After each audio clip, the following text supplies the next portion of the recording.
Lately, I have been receiving a lot of emails. People have been downloading my free twin flame guide, been getting comments on my TikTok videos, and a lot of DMs sent to me asking me, Melissa, I'm new to this journey, and where do I begin?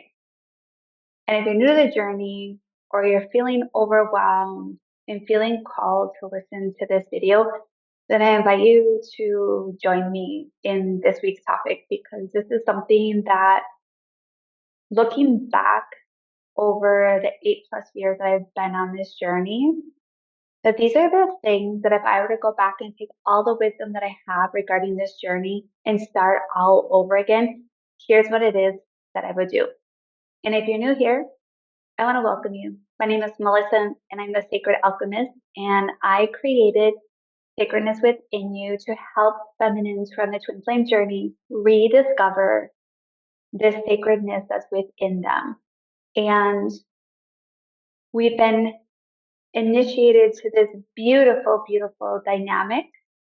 And today I want to dive into this and talk about really the purpose of it and what are like 4 or 5 things that I would do if I had the chance to do my twin flame journey all over again.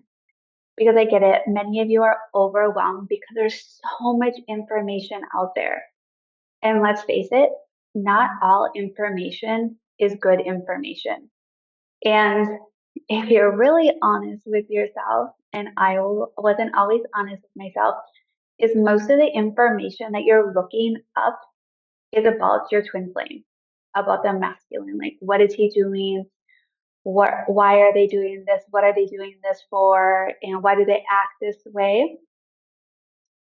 And if this is resonating with you and it sounds like you, I want you to know that it is okay.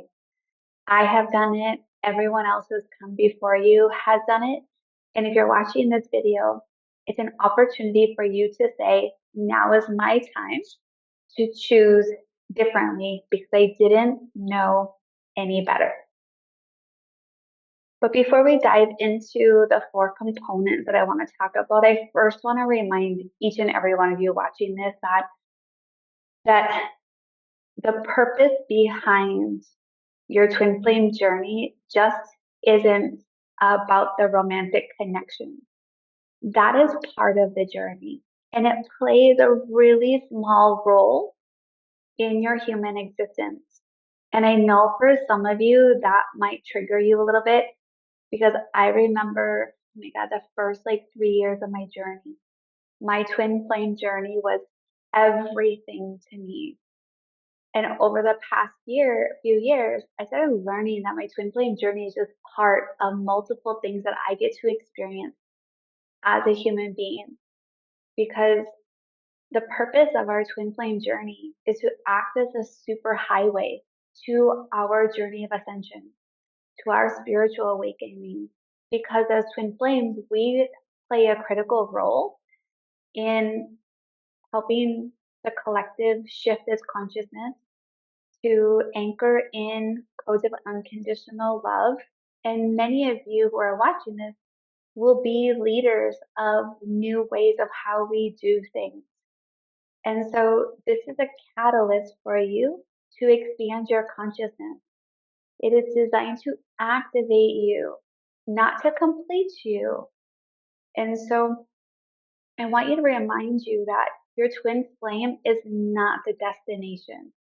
They're not, because they're here to activate and mirror back to you all the ways that you have been running from yourself, you have been avoiding, the ways that you've been chasing, and all the ways that you are living out of alignment, all the ways that you're living far from your truth. Because this journey is meant to be our path that we chose to experience our spiritual awakening. So we get to have another soul act as a mirror to us. They shine this huge spotlight on the things that we don't want to see about ourselves. And they shine light, they will continue to shine that light on it until you actually do the inner work. Because everything that we experience is helping us ascend even more.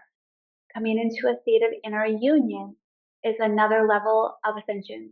Stepping into your purpose and how you are here to serve humanity is another level of ascension. 3D union, which by the way is not always guaranteed, is another level of ascension. So everything is like a portal opening you up more and more and more. And ultimately, feminines, I wish I received the memo about this being a superhighway for our spiritual awakening. I didn't get it, and I know most of you didn't get it until now. And so remember that as you're going through this journey, especially for those of you that are new to the journey the last couple of years, yours is going to feel a lot more intense, a lot more, you can feel like you're being thrown at you. And that's okay because it's designed that way for you. Because everyone that has come before you has cleared the pathway so you can be able to move through this in a much faster way, but it can be intense, which is going to call you to stay grounded, to stay connected to yourself. And this is another thing that I missed in terms of the memo is that I missed the memo on understanding that I was in the driver's seat, meaning that me, Melissa, was determined when 3D union happens. When is 3D union going to land? Because I'll be really honest with some of you. I am the queen of resistance. I have dragged my feet a number of times regarding my inner work. And I've taken the long way and I've repeated many, many patterns in order to learn what it is that I needed to learn. And that's okay. I don't beat myself up over it. I just simply have to be willing to make that commitment to myself. And when I say that 3D union isn't guaranteed, I don't say that to scare you, but you have to remember too that your twin flame has free will. And they have free will to choose whatever it is that they decide to choose. I want to remind you too that if you don't understand this part, that this is your path of ascension, you resist to do the inner work, you will continue to stay stuck. You will, if you try to continue to understand their path versus allowing this path to transform you, you will get frustrated, you'll feel overwhelmed, and you're going to feel lost.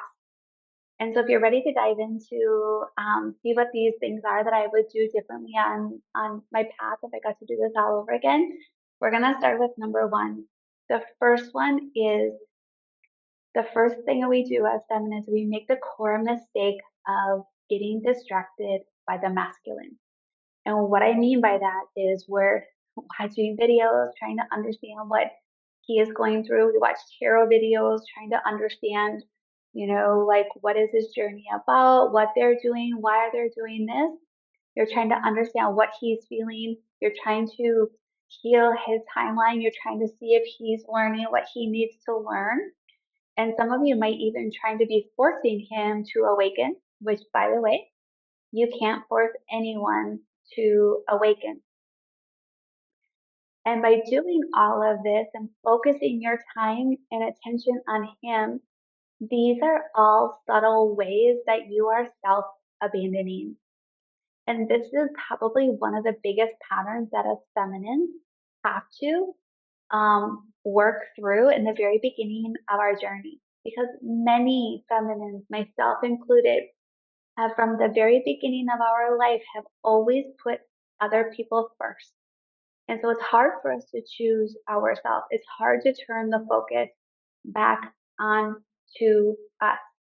And so we have to look at that every relationship that we've had, we self-abandon, we put them as the focus point, we put them as a priority. And this is where you get to start breaking that pattern. Because your role in this connection is not to figure him out, not to figure out his path, not to figure out if he's doing what he needs to do. Their role, however, is to reveal back to you all the ways that you have been hiding from yourself, all the wounds that you haven't been willing to look at, all the ways that you have been avoiding, all the ways that you have been running, all the ways, as I said, that you're living out of alignment and not embodying your true essence. And so the very first thing that I would do is if I were to turn all my focus onto me, that's the very first thing I'm going to do. I'm going to start making myself a priority. How can I choose myself more?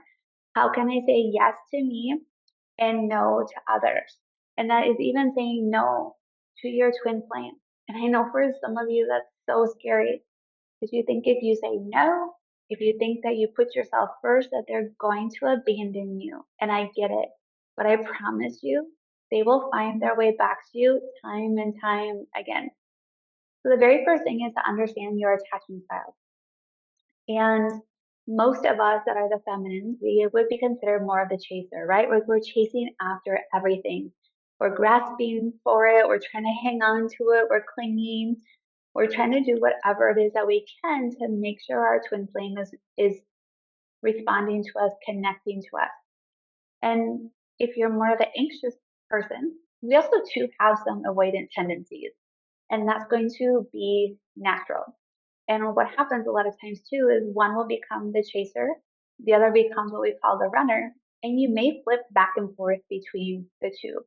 Very, very common for all of a sudden the chaser to be the runner and for the runner to be the chaser. But also too, through your attachment style, I would start looking at all the ways that you're codependent. And codependency is like a big overarching umbrella for many different ways that we rely on someone else. I remember this was like 9 years ago. I looked up like codependency and all the patterns within codependency, and my mind was blown. It was blown in all the ways that I was codependent, and I didn't even realize that. I mean, I knew I was codependent, but to the depth, I didn't understand until I started looking at this. And then also too, if you have an abandonment wound, which I know almost 90% of 90% of people walking this planet have been abandoned in some way, shape, or form in this lifetime. When you can start addressing your abandonment wound, that's when you're going to find so much peace. You're going to be chasing less. There's this fear that all of a sudden just starts to melt. The fear that you had would just start to melt away because your attachment style, your codependent ways, and your abandonment wound, this is where all the pain that you've experienced lives. And this pain lives inside of you. And so they're going to mirror back to you how you need to be able to heal that pain, how to heal that suffering, how to heal that wound within yourself. And they're going to shine this flashlight on it, like a big spotlight, I should say, until you address the thing that it is that they're mirroring to you. Because the pattern just doesn't live in your mind. It also lives in your body. And when something lives in your body, if you do not heal it and you do not release that pattern and those emotions from your body, you will continue to replay that out over and over again. And if you're needing to understand how to unravel these patterns, how to discover these patterns within you, or what the root cause is for some of these patterns, then I encourage you to check out Rise, because in there, I just uploaded a couple weeks ago a 90-minute masterclass on this, where we dive into the 8 most common patterns that I see within feminines on the twin flame journey and help you understand the root cause, why you created it, but also too, like what it's protecting you from, and then some steps to take on how to start unraveling those things. Because in order to really heal these things, you need to be able to feel it and be able to allow yourself to hold yourself through what it is that you didn't get to experience in the way that you wanted to. So the second thing is we're here within ourselves to create inner union. Our separation between our beloved is a reflection of the separation that is happening with our inner feminine and inner masculine. And not only is that, it's a reflection of our separation from God, from the creator, from the divine, from the universe, whatever you refer to. And so in order to cultivate inner union within you, which by the way, has to occur before 3D union can land. So what that means is it's important for you to understand feminine energy. It's important for you to understand masculine energy. But it's also important for you to understand how you navigate through each of those in wounded ways and distorted ways. And what are some things that you can heal and do in order to start cultivating and embodying the healthy feminine, the healthy masculine, or what some of you like to call sacred or divine feminine and masculine. Because, and the reason why I say this is because depending on the circumstance and the things that you are navigating in life, you might show up very wounded in your feminine energy, or you might show up very distorted in your masculine energy. And only you understand how you operate and how you navigate through your life, and what kind of identity you have taken on by embodying certain things or by doing certain patterns and behaviors. Because many feminines that I encounter, they're trying to be more feminine by trying to do embodiment practices, by healing the feminine more. And here's the thing is that most of you who are watching this, your natural essence is feminine essence, the feminine energy. You're made up more of feminine energy than masculine energy. But yet many of you have been navigating your life from your distorted or even wounded masculine energy. And because of that, your feminine energy within you isn't going to feel safe in flourishing.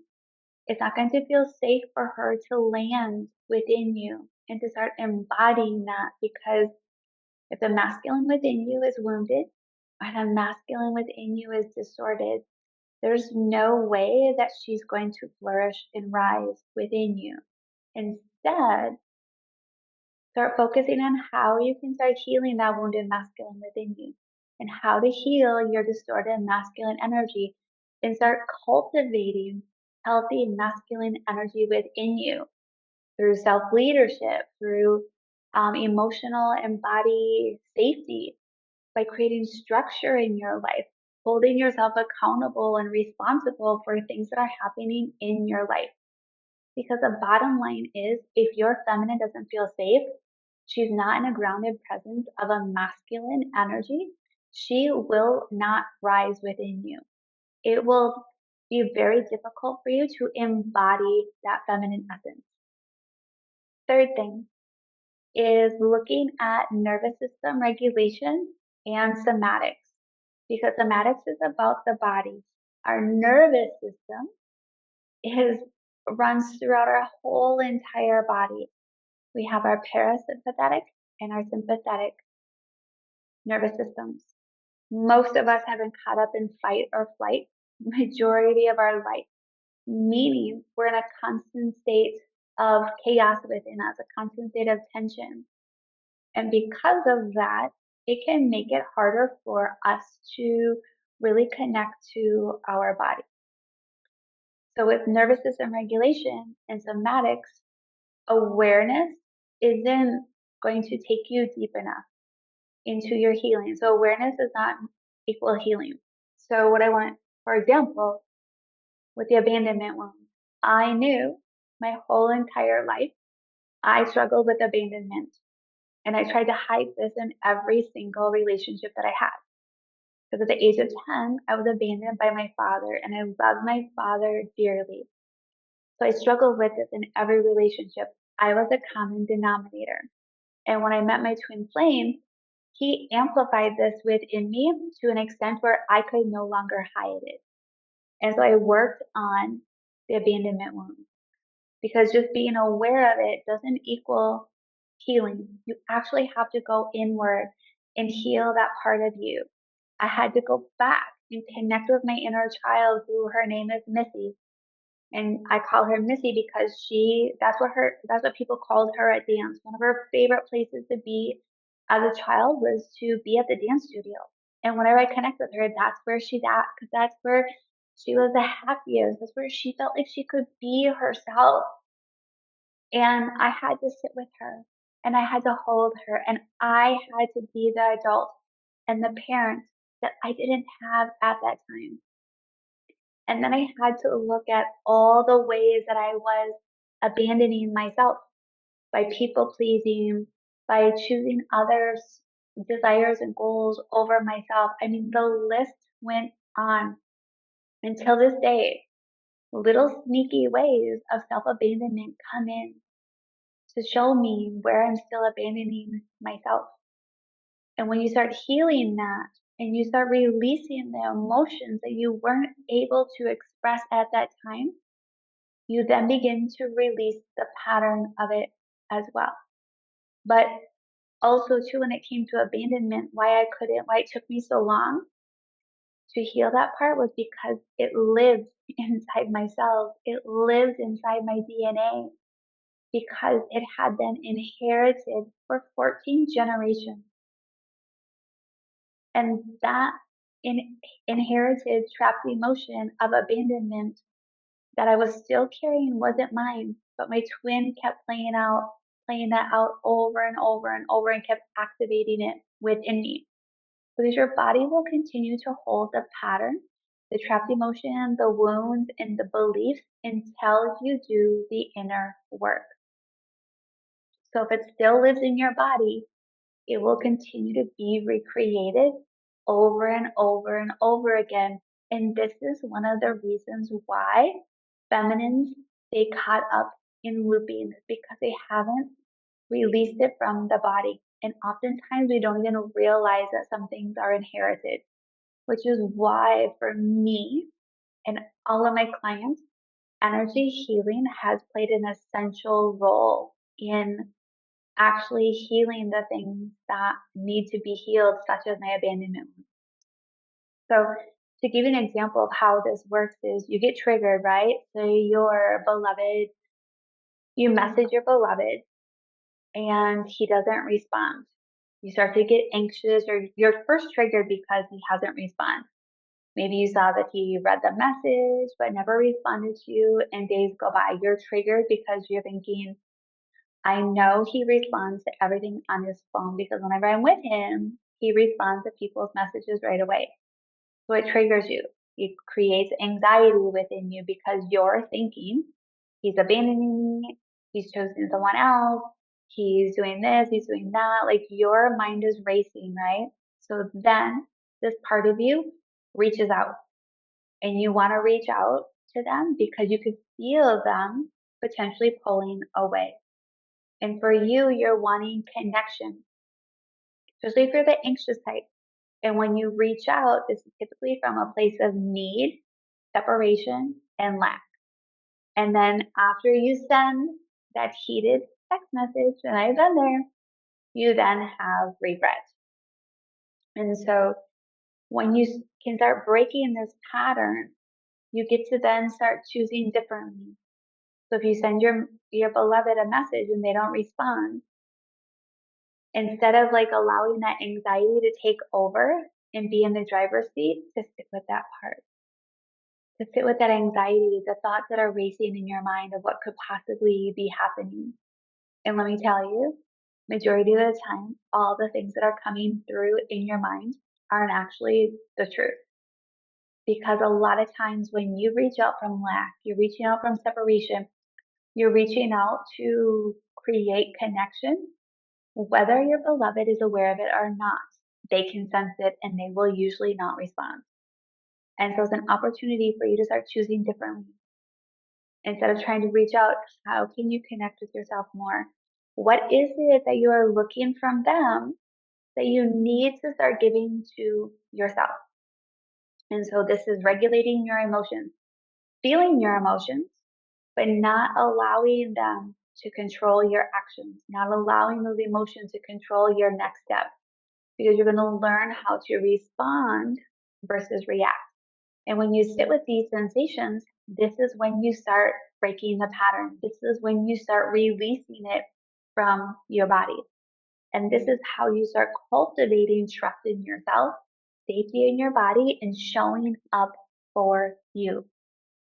So the next thing, I think this is number 4, I would look into is looking at your patterns and your identity, which means you're going to look at all the ways that you are looping in your thoughts, looping in certain patterns and cycles in your life. What things you keep having to learn over and over and over again because you haven't decided to shift your focus and go a different way. It's an opportunity for you to look at what masks are you wearing? What mask are you wearing that hides your true self? What mask are you wearing to try to get what it is that you want in life, or to try to fit in? Because when you're trying to fit in and belong and be someone who you think your beloved wants you to be, that's another way of self-abandoning. Because your beloved wants you to be you. They need you to be you. They need you to be authentic. And so start looking at these patterns. How are the ways that you self-abandon?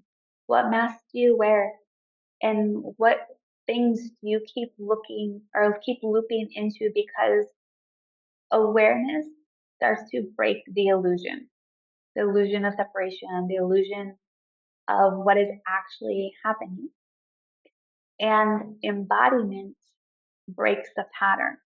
And you can't embody something that you haven't done the work in order to embody. So what I mean by that is, so if you're trying to embody abundance and you haven't healed your lack, you haven't healed your scarcity mindset, and if you have poverty consciousness within you, no amount of false positivity, meaning everything is all love and light, something happens, you're like, oh, this is all love and light, this is happening for me, everything's gonna be okay, God has my back. No. If something happens and it's triggering your scarcity mindset, you have to explore that. You have to get curious as, why is this triggering me in this way? What is this here to teach me about me? And you cannot affirm your way out of something that you haven't done the inner work. I tried. I tried.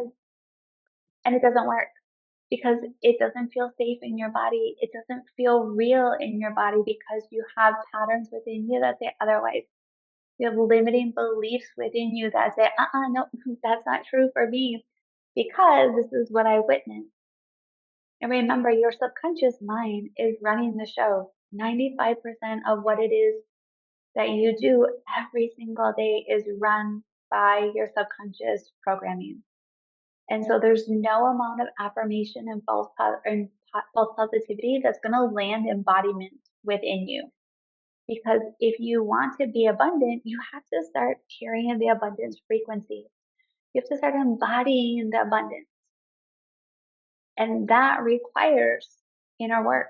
That requires exploring the internal world. Your twin flame journey is about your becoming, about you rising up into the feminine that many of you have known is within you for your whole entire life, but you haven't been able to access her because you have all of this stuff covering her up. And your twin flame journey helps us peel back those layers so you can learn how to receive love, so you can learn how to hold love. And I want to remind you, feminines, that it's not your job as a feminine to hold 3D union or to hold the connection together. It's not your job. It is a masculine's job to do so. And if you are trying to hold the connection together out of fear that if you let go, that you're going to lose control or they're going to leave you, that's the work. That is the work. Because your work is to learn how to receive and hold love, to learn and to receive abundance, and to continue to raise your frequency and to come into alignment with who you are meant to be. Because the level, I was just having a conversation with somebody about this the other day because they were like, oh my God, Melissa, I feel like I'm going to have a lot of money in this lifetime. I said, good. I said, good. I want that for you. And I said, you deserve it. And we were having a conversation around that and they were like, I feel like I've suffered enough in life and I've been doing the work that I need to do in order to be able to have that abundance. And we were talking about how however far down you go into something, you get to basically experience the opposite effect. So for example, like if you have really struggled with money and you have been really poor in this lifetime, you have poverty consciousness within you, and I know this all too well, is that the farther down you go, not always by choice. I mean, it is by choice, but the decisions that you make, right, based on your beliefs. But however far you go down, you get to experience the equivalent in terms of abundance as long as you're willing to do the work. But embodiment calls us to have capacity, emotional capacity, physical, energetic capacity to be able to hold things and to be grounded in your truth versus reactivity.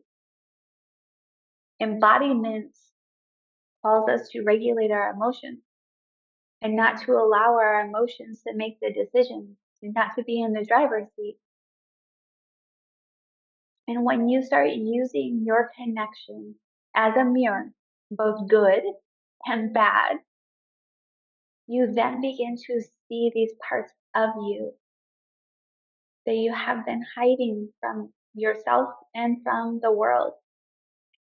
And this embodiment also calls you to hold yourself while you're being activated and not collapsing into, woe is me, this always happens to me, type of scenario. And I've been there. I really, really get it because this journey will meet you in your triggers.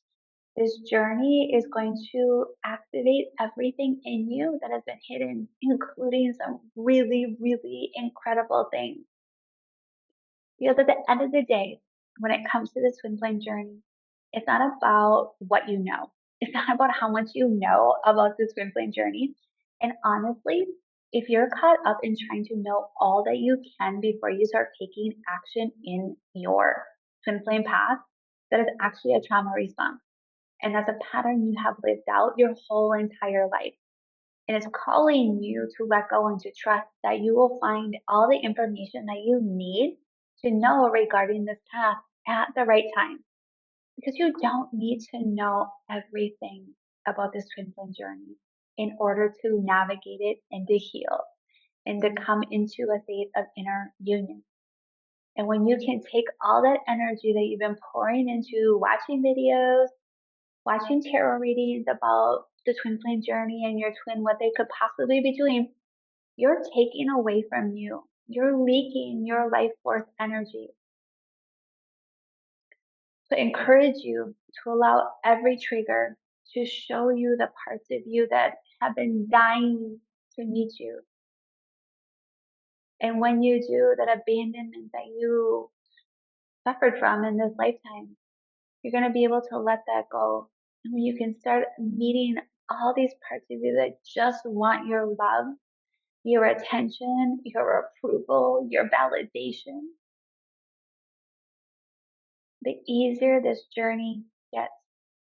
And the more beautiful that this journey gets, and to think about how amazing it is that we get to have somebody that loves us so much that they are willing to shine that light on us, to show us these parts so we can rise into the women that we are meant to be in this lifetime.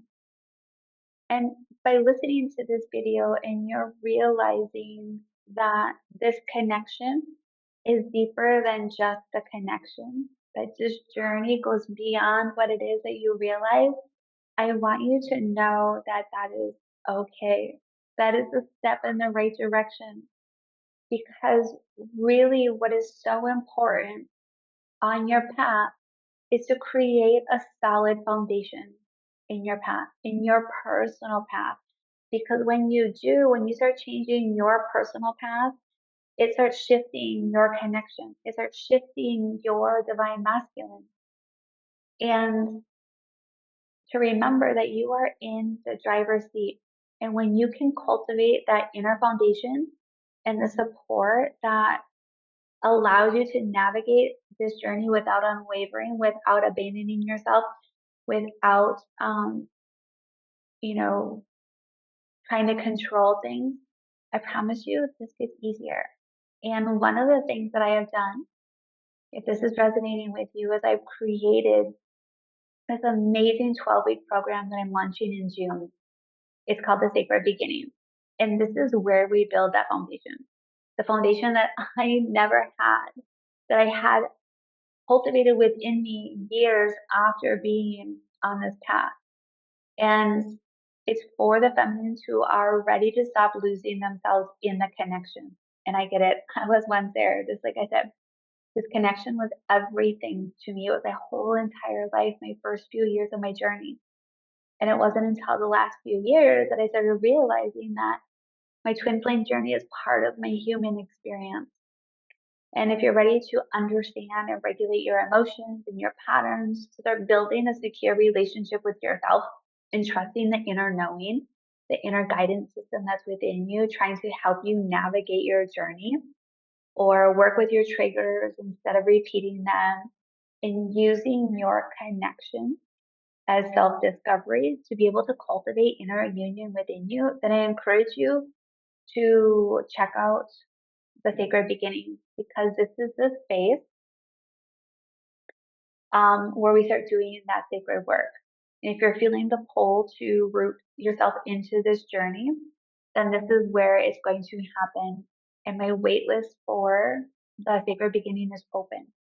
And um, why you should join the waitlist is because I'm offering special pricing for those individuals who are on the waitlist. They'll have early access before anyone else. And I'll send out periodic emails along the way to get you excited about it, to help you prepare and plan for this so you can get the most out of it.